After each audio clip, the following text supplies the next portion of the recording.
നമസ്കാരം. ഇന്നത്തെ ക്ലാസ്സിന് ഒരു പ്രത്യേകതയുണ്ട്. അതെന്താണെന്ന് വെച്ചാൽ, ഒരേ സമയം അത് ഗുരുദക്ഷിണയും അതുപോലെ തന്നെ അത് ഗുരുപ്രസാദവുമാണ്. ഞാൻ നേരത്തെ പറഞ്ഞിരുന്നു, രാമായണത്തെക്കുറിച്ച് ക്ലാസ് എടുക്കാനായിട്ട് സാറ് എന്നെ നിർബന്ധിച്ചുവെന്നും അതിനുശേഷം സാറ് തന്നെ വീട്ടിൽ വന്ന് ആ വീഡിയോ റെക്കോർഡ് ചെയ്തു എന്നും പറഞ്ഞല്ലോ. അതാണ് 5-6 ദിവസത്തേക്ക് പാർട്ടായിട്ട് കൊടുക്കുന്നത്.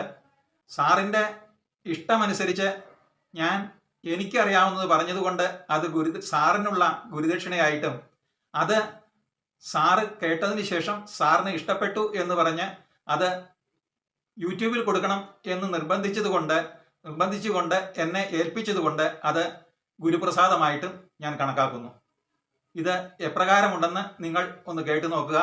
നിങ്ങളുടെ അഭിപ്രായങ്ങൾ കമൻറ്റ് ബോക്സിൽ കൊടുക്കുമെന്ന് വിചാരിച്ചുകൊണ്ട് നമസ്കാരം.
ഈശ്വരന്മാർ രചിച്ച ഗ്രന്ഥങ്ങളെല്ലാം തന്നെ മാനവരാശിയുടെ നന്മയെ ലക്ഷ്യമാക്കിയാണ്.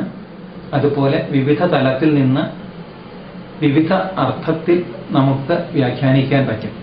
കേൾക്കുമ്പോൾ ഉടനെ ഉണ്ടാകുന്ന അർത്ഥം, പിന്നെ ഒരു വ്യംഗ്യാർത്ഥമുണ്ട്, അതുകൂടാതെ ഒരു ഗൂഢാർത്ഥവും ഉണ്ടാവും. അപ്പോൾ ഈ വ്യംഗ്യാർത്ഥം എന്ന് പറയുന്നത് കേൾക്കുമ്പോൾ മനസ്സിലാക്കുന്ന അർത്ഥം കൂടാതെ കുറച്ചുകൂടി നമ്മൾ ഡീറ്റെയിൽസ് ആയിട്ട് ബുദ്ധിപൂർവം ചിന്തിച്ചാൽ പതുക്കെ നമുക്ക് മനസ്സിലാക്കാവുന്നതാണ്. ആ രീതിയിൽ നമുക്ക് രാമായണത്തെ ഒന്ന് പരിശോധിക്കാം. എന്താണ് രാമായണം?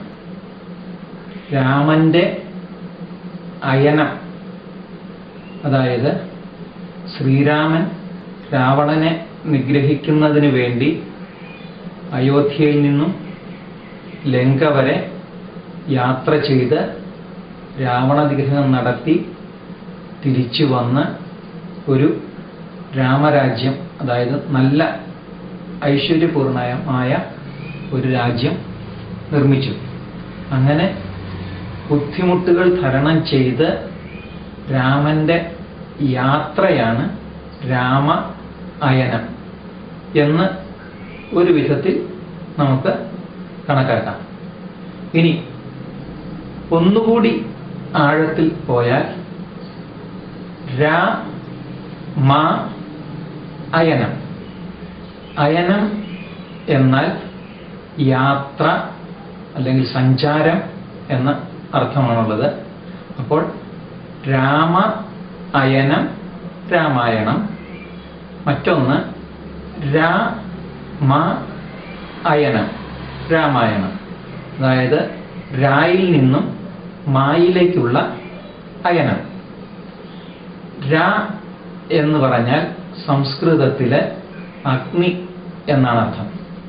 അഗ്നിക്ക് തീയുണ്ട്, പുകയുണ്ട്, ചൂടുണ്ട്, തൊട്ടാൽ പൊള്ളും. ഇതെല്ലാം അഗ്നി ആയാൽ. അപ്പോൾ ശ്രീരാമൻ എന്ത് ലക്ഷ്യത്തിന് വേണ്ടി ഇറങ്ങിത്തിരിച്ചോ ആ ലക്ഷ്യം സാധിക്കുന്നതിന് വേണ്ടി ഒത്തിരി പ്രതിബന്ധങ്ങളെ തരണം ചെയ്തു. ഇതാണ് മനുഷ്യ ജീവിതത്തിലെ തീയ് എന്ന് നമ്മൾ പറഞ്ഞു കഴിഞ്ഞാൽ, കാരണം ഭയങ്കര വിഷമങ്ങളെ തരണം ചെയ്ത് പോകുമ്പോൾ അതിൻ്റെ ബുദ്ധിമുട്ടുകൾക്ക് ചൂട് പുകയും അടിക്കുമ്പോൾ ഉണ്ടായ വിഷമം പോലെ തന്നെ ആകുന്നു. ഇതാണ് രാ. ഇനി അങ്ങനെ ശ്രീരാമൻ വളരെ ബുദ്ധിമുട്ടുകൾ തരണം ചെയ്ത് ലങ്ക വരെ ചെന്ന് രാവണനെ നിഗ്രഹിച്ചു കഴിഞ്ഞ് സീതയെ വീണ്ടെടുത്ത് തിരികെ അയോധ്യയിൽ വന്ന് തൻ്റെ ലക്ഷ്യം പൂർത്തീകരിച്ച് നല്ല ഒരു രാജ്യഭരണം നടത്തി. അപ്പോൾ അവിടെ ഐശ്വര്യവും സമാധാനവും കളിയാടി. ഇതിനെയാണ് മാ എന്ന് പറഞ്ഞാൽ ചന്ദ്രൻ എന്നാണ് അർത്ഥം.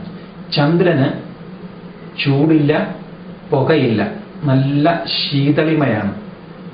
അതായത് സന്തോഷത്തോടു കൂടിയുള്ള മനസ്സിൻ്റെ ആ തലത്തിനെയാണ്, അല്ലെങ്കിൽ ഭീതിരഹിതമായ മനസ്സിൻ്റെ തലത്തിനെയാണ് ചന്ദ്രൻ പ്രതിനിധീകരിക്കുന്നത്. അപ്പൊ രായിൽ നിന്നും മായിലേക്ക്, ബുദ്ധിമുട്ടുകൾ നിറഞ്ഞ ചൂടും പുകയും നിറഞ്ഞ തീയിൽ നിന്നും ചന്ദ്രന്റെ അവസ്ഥയിലേക്ക് എത്തുന്നതാണ് അയനം. ഇനി നമുക്ക് കഥയിലേക്ക് പ്രവേശിക്കാം.